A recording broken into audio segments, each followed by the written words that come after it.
বিশ্ববিদ্যালয়ের এত বেশি আমরা পলিটিসাইজ করে ফেলেছি, পলিটিক্স ছাড়া আমরা আর কোনো কিছু ভাবতে পারি না। কিন্তু অবশ্য পলিটিক্স লাগবে, আমার রাজনৈতিক অর্জন অনেক আছে এবং রাজনৈতিক অর্জনকে অবশ্যই আমরা গ্লোরিফাই করব।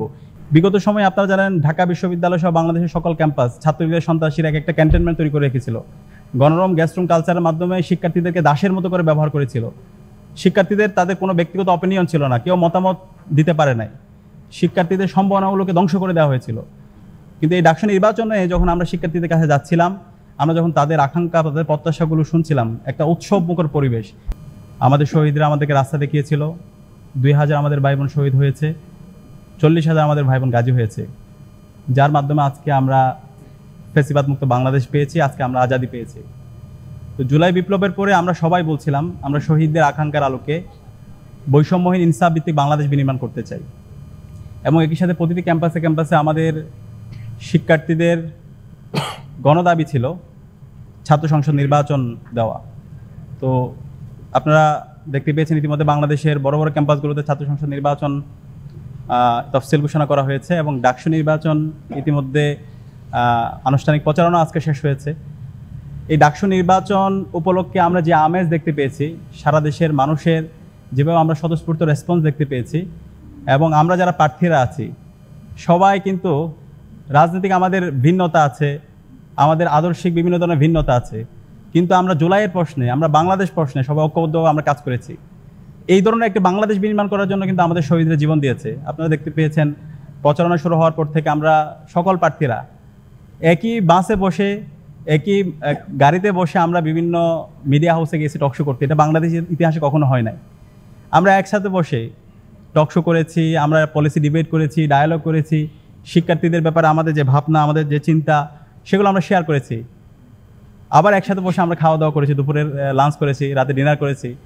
এই যে হচ্ছে বৈচিত্র্যের মধ্যে ঐক্য, সবাই যে একসাথে কাজ করা, সবাই বাংলাদেশকে ধারণ করা, শিক্ষার্থীদের আকাঙ্ক্ষার কথাগুলো বলা, শহীদদের আকাঙ্ক্ষার কথাগুলো বলা, সেই অনন্য নজির এই ডাকসু নির্বাচনের মাধ্যমে আমরা দেখতে পেয়েছি।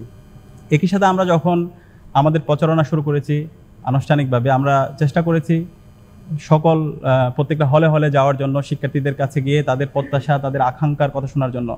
আমরা শিক্ষার্থীদের উচ্ছ্বাস দেখতে পেয়েছি। মনে হচ্ছিল শিক্ষার্থীরা এই ধরনের একটা এনভায়রনমেন্টের জন্য তারা বসেছিল। বিগত সময়ে আপনারা জানেন ঢাকা বিশ্ববিদ্যালয় সহ বাংলাদেশের সকল ক্যাম্পাস ছাত্রলীগের সন্ত্রাসীরা একটা ক্যান্টনমেন্ট তৈরি করে রেখেছিল। গণরম গ্যাস্ট্রুম কালচারের মাধ্যমে শিক্ষার্থীদেরকে দাসের মতো করে ব্যবহার করেছিল। শিক্ষার্থীদের তাদের কোনো ব্যক্তিগত অপিনিয়ন ছিল না, কেউ মতামত দিতে পারে নাই। শিক্ষার্থীদের সম্ভাবনাগুলোকে ধ্বংস করে দেওয়া হয়েছিল। কিন্তু এই ডাকসু নির্বাচনে যখন আমরা শিক্ষার্থীদের কাছে যাচ্ছিলাম, আমরা যখন তাদের আকাঙ্ক্ষা তাদের প্রত্যাশাগুলো শুনছিলাম, একটা উৎসব মুখর পরিবেশ। এবং শিক্ষার্থীরা আমরা যখন যাচ্ছিলাম, আপনারা জানেন ডাকসু নির্বাচনে আমরা যারা প্রার্থী আছি আমরা কোনো আপ্যায়ন করাইতে পারবো না, এক কাপ চাও খাওয়াইতে পারবো না। কিন্তু আমরা দেখতে পেয়েছি আমাদের যারা শিক্ষার্থী ভাই এবং বোনেরা আছে তাদের প্রতিযোগিতা, তারা আমাদেরকে কী খাওয়াবে। কোনো রুমে গেলে চা খাওয়াচ্ছে, কেউ কফি খাওয়াচ্ছে আমাদেরকে, কেউ আমাদেরকে মুড়ি খাওয়াচ্ছে, যার কাছে যাই আছে, কেউ বিস্কিট খাওয়াচ্ছে, কেউ চকলেট দিচ্ছে, কেউ খেজুর দিচ্ছে। প্রতিযোগিতা মানে কি চমৎকার একটা সৌন্দর্য। তো এই ধরনের একটা বাংলাদেশ বিনির্মাণ করাই কিন্তু আমাদের লক্ষ্য। তো আমরা সকল শিক্ষার্থীদেরকে ধন্যবাদ জ্ঞাপন করছি। একই সাথে আমরা শিক্ষার্থীদের কাছে কাছে গিয়েছি, অনেকে পরীক্ষা ছিল, অনেকে রাতে ঘুমিয়েছিল, তাদের বিভিন্ন ধরনের ডিস্টার্ব হয়েছে। তো কোনো শিক্ষার্থী যদি আমাদের আচার আচরণ, আমাদের কথাবার্তায়, আমাদের অ্যাপ্রোচে যদি কষ্ট পেয়ে থাকে, আমরা ঐক্যবদ্ধ শিক্ষার্থী জোটের পক্ষ থেকে সবার কাছে ক্ষমা চেয়ে নিচ্ছি। একই সাথে শিক্ষার্থীরা অনেক বেশি ক্লান্ত, কিন্তু আমরাও ক্লান্ত, কিন্তু এই ক্লান্তটা হচ্ছে উৎসবের। এই ক্লান্তিটা কখনো হচ্ছে ওই যে একটা মানসিক প্রশান্তি আছে যে আমরা শিক্ষার্থীদের কাছে যাইতে পারছি, তাদের কথাগুলো শুনতে পারছি। ক্লান্তি হলো চেহারা আমাদের ক্লান্তির প্রতিচ্ছবি আমাদের দেখা যাচ্ছে না। আর একই সাথে আমরা ক্ষমা চেয়ে নিচ্ছি আমাদের অনাবাসিক শিক্ষার্থী, আমাদের প্রায় অর্ধেক শিক্ষার্থী অনাবাসিক। আমরা যদি তাদের প্রত্যেকের ঘরে ঘরে যেতে পারতাম, তাদের কথাগুলো শুনতে পারতাম, সবচেয়ে ভালো হতো।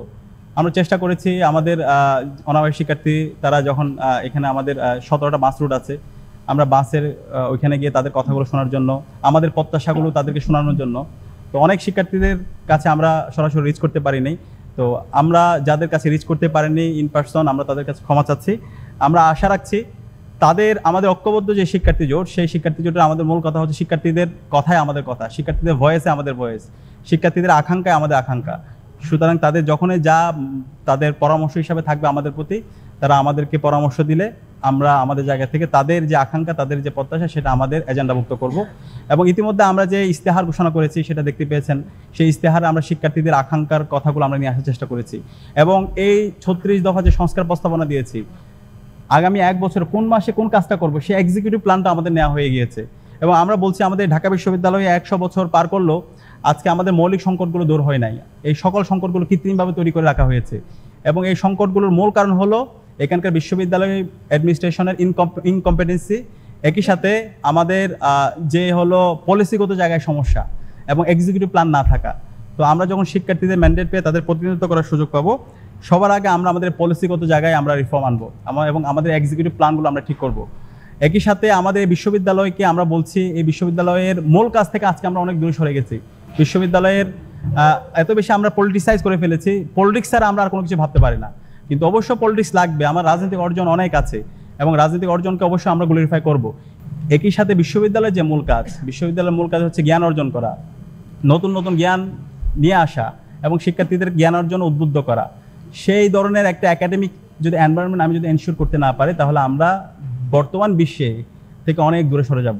সুতরাং বিশ্বের সাথে যদি আমি তাল মিলাতে চাই, সারা বিশ্বে যদি আমরা নেতৃত্ব দিতে চাই, অবশ্যই আমাদেরকে একাডেমিক্যালি অনেক বেশি সাউন্ড হতে হবে এবং আমাদের ঢাকা বিশ্ববিদ্যালয়কে একটা পূর্ণাঙ্গ একাডেমিক ইনস্টিটিউট হিসেবে গড়ে তুলতে হবে। এবং সেই একাডেমিক ইনস্টিটিউট হিসেবে গড়ে তোলার জন্য আমরা ইতিমধ্যে আমাদের প্রস্তাবনা দিয়েছি। আমরা বলেছি আমাদের এখানকার শিক্ষক যে নিয়োগ প্রক্রিয়া আছে, সেই নিয়োগ প্রক্রিয়াটাকে পরিবর্তন করতে হবে, এখানে মেরিটোক্রেসির ভিত্তিতে নিয়োগ হতে হবে এবং শিক্ষকদের যে প্রমোশন, সেই প্রমোশনটা অবশ্যই আমাদের শিক্ষকদের একাডেমিক এক্সেলেন্সির মাধ্যমে তাদের গবেষণার ভিত্তিতে সেটা প্রমোশনগুলো হতে হবে। এবং একই সাথে শিক্ষার্থীদের যে হচ্ছে মূল্যায়ন, আমাদের এই বিশ্ববিদ্যালয়ে আমরা শিক্ষকদেরকে মূল্যায়ন করতে পারি না। আমরা বলছি আমাদের এই যে হচ্ছে আমরা শিক্ষার্থীদের ম্যান্ডেট পেয়ে যখন তাদের প্রতিনিধিত্ব করার সুযোগ পাবো, আমরা শিক্ষক মূল্যায়ন পদ্ধতি চালু করব, যেখানে শিক্ষকদের আমরা মূল্যায়ন করতে পারবো এবং এই মূল্যায়নের মাধ্যমে শিক্ষকদের প্রমোশনে এটা একটা গুরুত্বপূর্ণ উপাদান হিসেবে কাজ করবে। একই সাথে আমাদের বিশ্ববিদ্যালয়ে যদি দেখি, বিশ্ববিদ্যালয়ের গবেষণায় সবচেয়ে বাজে অবস্থা। সে গবেষণা বাজেট বাড়ানো, আমাদের যে লাইব্রেরি অবস্থা, আমাদের অনেকগুলো লাইব্রেরি আছে, সেন্ট্রাল লাইব্রেরি, ই লাইব্রেরি খুবই জীর্ণ অবস্থায়, ই লাইব্রেরি দীর্ঘদিন ধরে বন্ধ অবস্থায় আছে।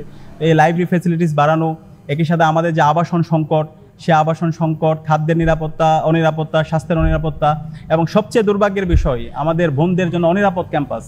তো সেই জায়গায় আমরা বলছি আমাদের বোনদের জন্য, আমাদের নারীদের জন্য নিরাপদ ক্যাম্পাস গড়ার আগ পর্যন্ত আমরা থামবো না, আমরা আমাদের লড়াই চালিয়ে যাব এবং সেই ক্ষেত্রে আমাদের রুটম্যাপ কী হবে সেটাও আমরা ইতিমধ্যে স্পষ্ট ক্লিয়ার করেছি। তো আমরা আশা করছি শিক্ষার্থীরা, ঐক্যবদ্ধ শিক্ষার্থী জোটের পক্ষ থেকে আমরা যে ইস্তেহার দিয়েছি এবং আমরা যে প্রস্তাবনাগুলো দিয়েছি, আমরা প্রত্যেকটাই বাস্তব উপযোগী এবং এক্সিকিউটিভ প্ল্যান আমরা ইতিমধ্যে হাজির করেছি। শিক্ষার্থীরা গত 1 বছর জুড়ে আমরা যে শিক্ষার্থী বান্ধব এবং ছাত্র বান্ধব কাজ করেছি এবং শিক্ষার্থীরা আমাদের যে সততা, আমাদের যে দক্ষতা, আমাদের যে নেতৃত্বের গুণাবলী, সেটার উপর ইতিমধ্যে তারা আস্থা রেখেছে। আমরা যেখানে গিয়েছি তাদের স্বতঃস্ফূর্ত আমরা রেসপন্স দেখতে পেয়েছি। আমরা বলছি আমরা বাংলাদেশে জুলাই বিপ্লব পরবর্তী নতুন ছাত্র রাজনীতি বিনির্মাণ করতে চাই এবং ছাত্র রাজনীতি হবে মার্কেট প্লেস অফ আইডিয়া। আমরা আইডিয়া নিয়ে যাব, আমাদের মধ্যে পলিসি ডায়ালগ হবে, ডিবেট হবে, আমাদের মধ্যে মেধার প্রতিযোগিতা হবে। তো সেই ধরনের রাজনীতি আমরা 1 বছর জুড়ে আমরা প্রমাণ করে দেখিয়েছি এবং আপনারা যদি আমাদের জোটের দিকে খেয়াল করেন, এখানে আমরা বৈচিত্র্যের মধ্যে ঐক্য নিয়ে আসার চেষ্টা করেছি। আমি যদি বলি আমার পাশে যে আছে এস এম ফরহাদ, সে এস এম ফরহাদ একই সাথে একজন বাংলাদেশের ভালো বিতার্কিক, একই সাথে তার ডিপার্টমেন্টে ভালো পজিশন আছে, ক্যাম্পাসে দীর্ঘদিন ধরে অ্যাক্টিভিজমের সাথে জড়িত আছে। মহিউদ্দিনের কথা যদি বলি, আমাদের এজিএস প্রার্থী, সে একই সাথে তার অনার্স এবং মাস্টার্সে দুটোতে ফার্স্ট হয়েছে, একই সাথে দীর্ঘদিন ধরে ক্যাম্পাসে অ্যাক্টিভিজমের সাথে জড়িত আছে। তো আমরা বলছি আমাদের রাজনীতি এবং আমাদের একাডেমিয়া দুইটার মধ্যে ব্যালেন্স করতে হবে। এই দুইটার মধ্যে ব্যালেন্স কিন্তু আমাদের যারা প্রার্থীরা আছে তারা ইতিমধ্যে তারা প্রমাণ করেছে। তো সেই ধরনের যদি আমরা প্রত্যেকে বিশ্ববিদ্যালয়ের শিক্ষার্থীরা আমাদের এই পড়াশোনা এবং আমাদের রাজনীতি অ্যাক্টিভিজম দুটার মধ্যে ব্যালেন্স করতে পারি, তাহলে আমাদের যে স্বপ্নের ক্যাম্পাস সেটা আমরা বিনির্মাণ করতে পারবো।